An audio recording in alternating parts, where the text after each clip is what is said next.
मिर्ची मुर्गा।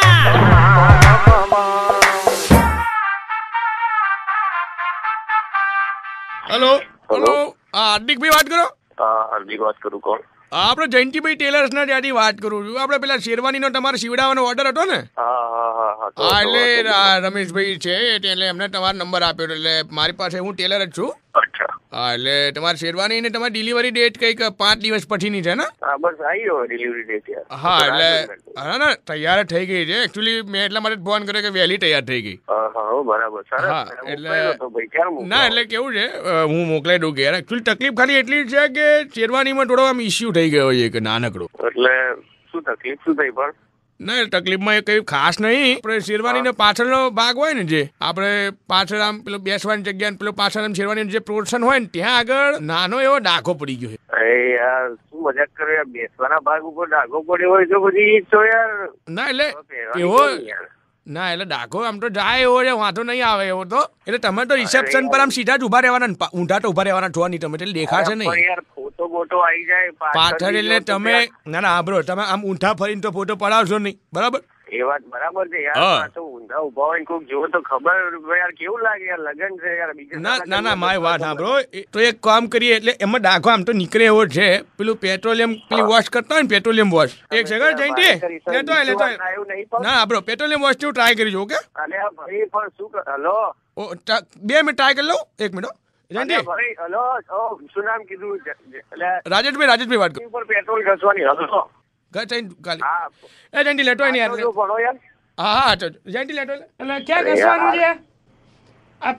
આ જો ડાઘો રહ્યો ને એને પર ઘસી દે. એ રમેશભાઈ ડાઘો તો નીકળી ગયો. શું કરે આ બુદ્ધિ વગર ના એ આખી તો મારા પેલો ક્લાયન્ટ હવે ગારો દે. શું કીધા બાજુ ભાઈ હલો હલો ભાઈ ના ડાઘો નીકળી ગયો. ડાઘો જે છે જતો રહ્યો.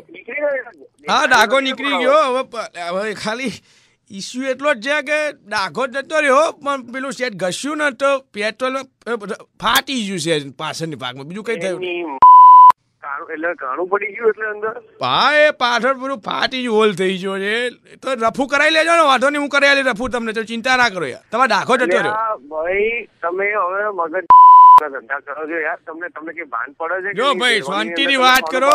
તમે કીધું પેટ્રોલ ઘસી લે. અત્યાર સુધી શાંતિથી વાત કરતો તો મારા ભાઈ મારી વાત પણ મારી વાત સાંભળો. તમે કીધું પેટ્રોલ ઘસ આ વાપરો ખરી તમારા હારા માટે કરવા જોઈએ. કામ કરો હવે કઈ એવું બધું રફુ કરાવો કરાવો નહીં તો કામ કરો પેલો શેરવાની જે મોટો લોબો દુપટ્ટો છે ને એને ત્યાં પાછળની પગમાં દબાઈને સેફટી પિન મારી દેજો. સેફટી પિન યા ગ્વારા ના દો હબરો રફુ ના કરાવો તો એક કામ કરો સેફટી પિન નહીં લગાવીને કામ કરો પેલું જે નીચેનું શું કહેવાય પેલું પૈજામો હોય ને એમાં ઇન્સર્ટ કરી દેજો યાર. યાર ઇન્સર્ટ ની એકવાર કીધું મેં તને કે ભાઈ તું શું પ્રોબ્લેમ છે બીજી વાર કરી નાખ તો તે કર્યું નહીં. હવે ખાનું પાણી તો બેઠો છે ને હવે મને મગજ ધંધા કરે છે. 5 દિવસમાં મારે બીજા કયા દર્દીનો ગોતવા જવાનું?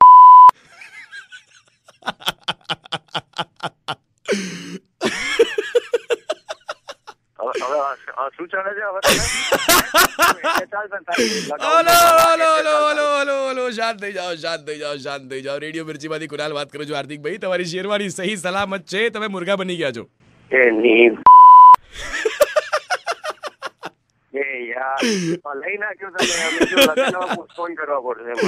ના લગન વગન તમારે પોસ્ટપોન કરવાની જરૂર નથી. શાંતિથી જે ડેટ પર છે ડેટ પર લગન કરો તમે. તમારી શેરવાની બિલકુલ સહી સલામત છે. હવે તમારે માત્ર ને માત્ર કુકડી કૂક કહેવાનું છે. પણ આટલા બધા અવાજો ક્યાંથી લાવો યાર તમે? બસ એ તો મોનોપોલી શું કરીએ સાહેબ. બરાબર મોનોપોલી છે. સાંભળું છું તો આજે મારી હવે તો બોલાશે નહીં કઈ આગળ બીજી દેજો યાર. ચિંતા ના કરો તમારી એક પણ ગાળ નહીં સંભળાય કોઈને. ઓકે. તમારા મિત્ર છે ભૂપેન્દ્રભાઈ પટેલ એમને તમને મિર્ચી મુર્ગા બનાવ્યા હતા. એમને મને ઇન્ફોર્મેશન આપી હતી કે લગન આવે છે ને. પોપાના હું હવે કુકડા બોલાવું છું જઈને.